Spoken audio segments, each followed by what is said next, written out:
Welcome back to my channel the galaxy of accountancy. आज की इस वीडियो में जो टॉपिक कवर करने वाले हैं वो है objective, advantage and limitation of accounting. तो चलिए हम इसे स्टार्ट करते हैं। सबसे पहला टॉपिक जो हमारा है ऑब्जेक्टिव ऑफ अकाउंटिंग, मतलब अकाउंटिंग के उद्देश्य क्या होते हैं। तो देखिए सबसे पहले पढ़ते हैं हम। To keep systematic and complete record of financial transaction in books of account according to specified principle and rule. मतलब कि सिस्टमेटिक तरीके से सारे रिकॉर्ड रखना किसके, फाइनेंशियल ट्रांजैक्शन के। ठीक है, फाइनेंशियल ट्रांजैक्शन के सारे रिकॉर्ड्स एक सिस्टमेटिक तरीके से रखना in the books of account. किसमें? अकाउंट्स की बुक में।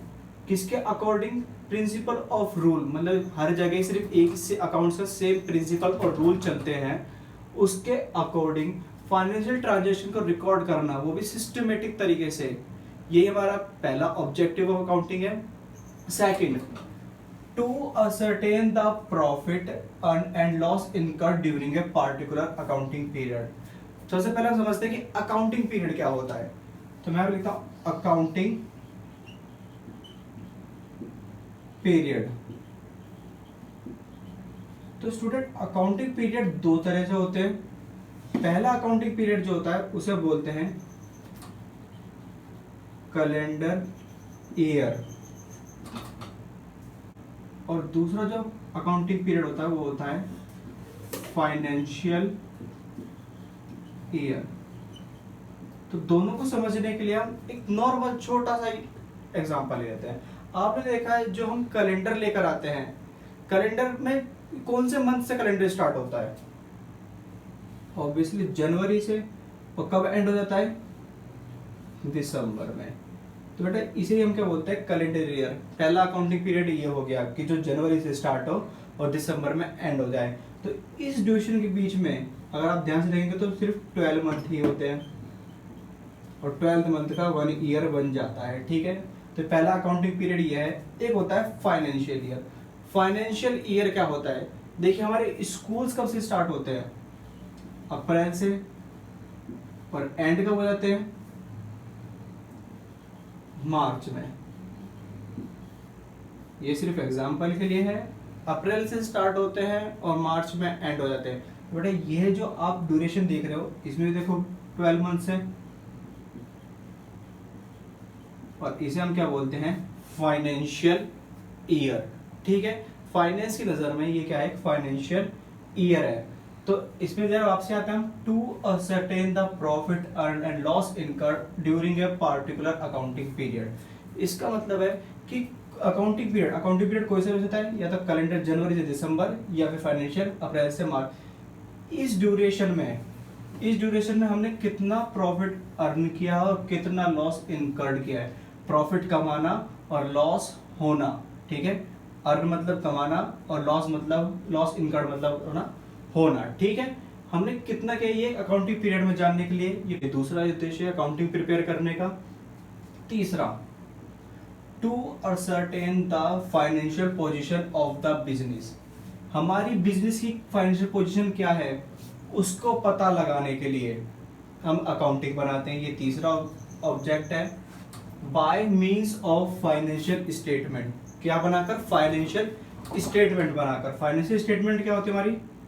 For example balance sheet. हमारी बैलेंस शीट बता देती है कि हमारे पास कितनी असेट्स है,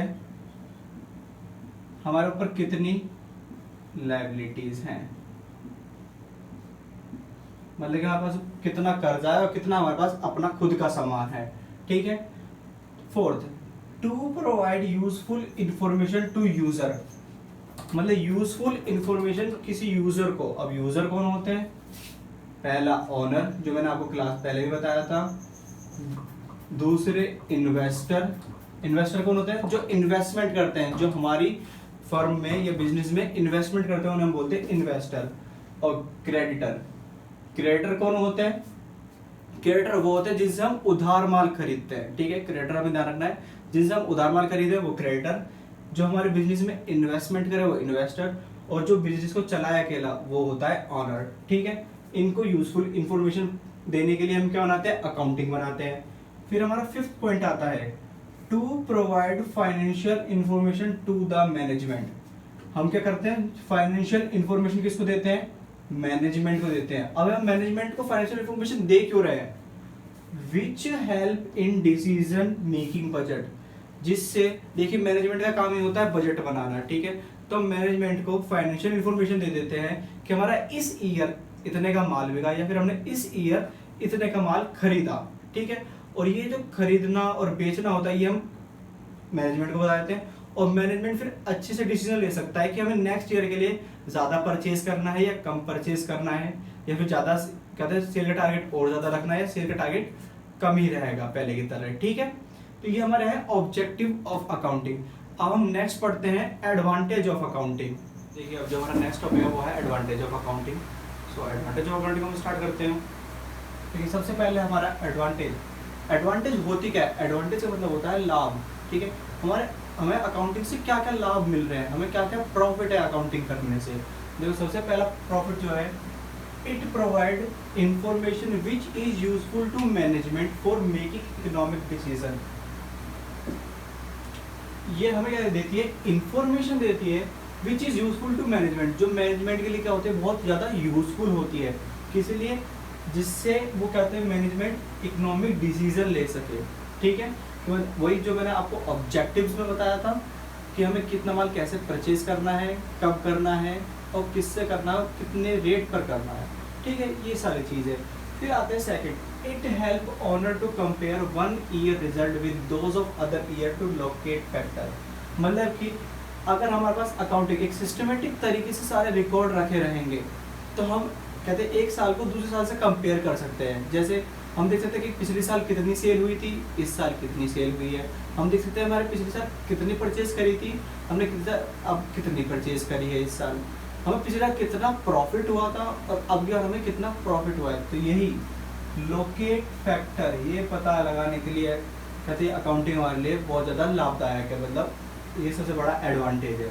फिर आता है third point, it provide information about the financial position.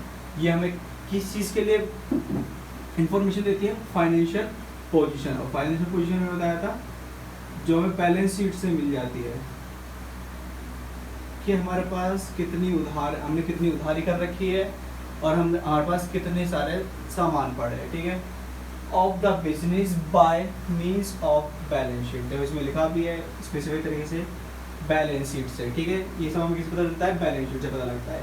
फिर आता हमारा fourth point, it help in keeping systematic and complete record of business transaction. Accounting से ही हमें ये लाभ होता है कि हम अपने जितने भी रिकॉर्ड हैं, देखिए हम एक साल में बहुत बार परचेज करते हैं, बहुत बार सेल करते हैं, किसी को सामान उधार भी देना होता है, किसी से सामान उधार लेना भी होता है, ठीक है। किसी से हम लोन भी ले लेते हैं और कभी कभार किसी को हम लोन दे भी देते हैं, ठीक है। कैपिटल लगानी पड़ती है, कैपिटल ले जानी पड़ती है। तो ये सारी जितनी भी चीज़ें, इसका एक सिस्टमेटिक रिकॉर्ड होता है, ठीक है। सारी बिजनेस ट्रांजेक्शन का एक सिस्टमेटिक रिकॉर्ड होता है जिसको हम कभी भी देख सकते हैं एक सिंगल क्लिक पर, ओके। फिर आता हमारा fifth point, properly maintain account help a business entity. किसको मतलब एक बिजनेस को हेल्प करता है। अगर हम प्रॉपर अकाउंट मेंटेन करते हैं तो ये बिजनेस को हेल्प करता है इन डिटरमाइन इट्स प्रॉपर प्राइस, किसी भी चीज़ का प्रॉपर प्राइस पता लगाने में। मान लीजिए हमारे पास फर्नीचर है, ठीक है, तो बुक में मतलब ये बुक कौन सी है, अकाउंट की। इस अकाउंट बुक में इस फर्नीचर का प्राइस जब हमने खरीदा होगा तब का ही लिखा होगा, और इसको हम जब यूज़ करते जा रहे हैं तो इसकी वैल्यू बार बार घट भी रही होगी। तो हम अकाउंट्स की बुक में देखकर हम डायरेक्ट ये बता सकते हैं कि हमारी जो ये फर्नीचर है इसकी किस टाइम कितनी वैल्यू थी या इस टाइम से कितनी वैल्यू है। मतलब कि हम अकाउंट से ये प्रॉपर प्राइस पता लगा सकते हैं। ये इसका फिफ्थ एडवांटेज है, ठीक है। Pause the video to note it down. तो चलिए हम अपना नेक्स्ट टॉपिक स्टार्ट करते हैं, लिमिटेशन ऑफ अकाउंटिंग। तो सबसे पहले जो हमारी लिमिट है, it does not reflect the net worth of business. तो ये नेटवर्थ क्या होती है, कैपिटल, ठीक है। मतलब कि हमारी जो पोजीशन होती है ये हमारी बिजनेस की पोजीशन को रिफ्लेक्ट नहीं करता, मतलब ना तो बढ़ाता है और ना ही घटाता है। अकाउंटिंग की वजह से ना हमारी नेटवर्थ बढ़ती है और ना ही घटती है, ना तो इंक्रीज होती है ना डिक्रीज होती है, ठीक है। फिर सेकंड, इसमें it contain only those information which can be express in terms of money. मतलब इसके अंदर सिर्फ वही इंफॉर्मेशन आती है जो मनी को रिलेट करे, और अदरवाइज और नहीं आती हैं। जैसे इट इग्नोर क्वालिटेटिव एलिमेंट। अब ये क्वालिटेटिव एलिमेंट्स क्या होते हैं? क्वालिटेटिव एलिमेंट्स होते हैं जैसे एफिशिएंसी ऑफ मैनेजमेंट, ठीक है, मतलब कि मैनेजमेंट का वर्क कैसा है इसमें वो नहीं पता लग पाता। फिर आता है क्वालिटी ऑफ स्टाफ, ठीक है, स्टाफ की क्या क्वालिटी है, मतलब किसका वर्क कैसा है, कौन कितना अच्छा वर्क कर रहा है, कोई वर्क नहीं कर पा रहा है, कौन न्यू है, कौन फ्रेशर है, ठीक है, ये हम क्वालिटी नहीं पहचान पाते इसमें। फिर इसमें थर्ड पॉइंट आता है कस्टमर सेटिस्फेक्शन। इसमें हमें कस्टमर का सेटिस्फेक्शन भी नहीं पता लग पाता है कि कस्टमर हमारे कहते हैं प्रोडक्ट से सेटिस्फाई है या नहीं है, ये इसकी एक लिमिट और है। फिर अब आते हैं लिमिट नंबर थर्ड पे, it may be affected by window dressing. Window dressing क्या होती है? विंडो ड्रेसिंग का मतलब होता है दिखावा, ठीक है, तो इसका मतलब दिखावे से इफेक्टिव प्रभावित हो जाती है, ठीक है। It is not free from personal basis and personal judgment. ये कहते हैं पर्सनल बेसिस और पर्सनल जजमेंट से फ्री नहीं है, ठीक है, क्योंकि सबके अपने अलग अलग ओपिनियन होते हैं और सबका जजमेंट बिल्कुल अपना अलग होता है, तो ये उससे फ्री नहीं है।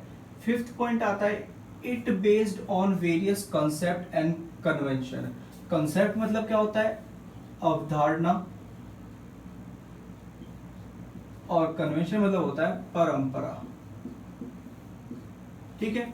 ये किस पे बेस्ड होती है? अवधारणा और परंपरा पे बेस्ड होती है। विच में hamper the disclosure of financial position of business firm. जो कहते हमारे लिए क्या बाधा बनती है? डिस्क्लोजर ऑफ फाइनेंशियल पोजीशन में बाधा बनती है। डिस्क्लोजर ऑफ फाइनेंशियल पोजीशन, इसका मतलब है कि फाइनेंशियल पोजीशन को प्रकट करने में ये बाधा बन सकती है। कंसेप्ट और कन्वेंशन फाइनेंशियल पोजीशन को प्रकट करने में एक बाधा बन सकती है। बाधा मतलब रुकावट।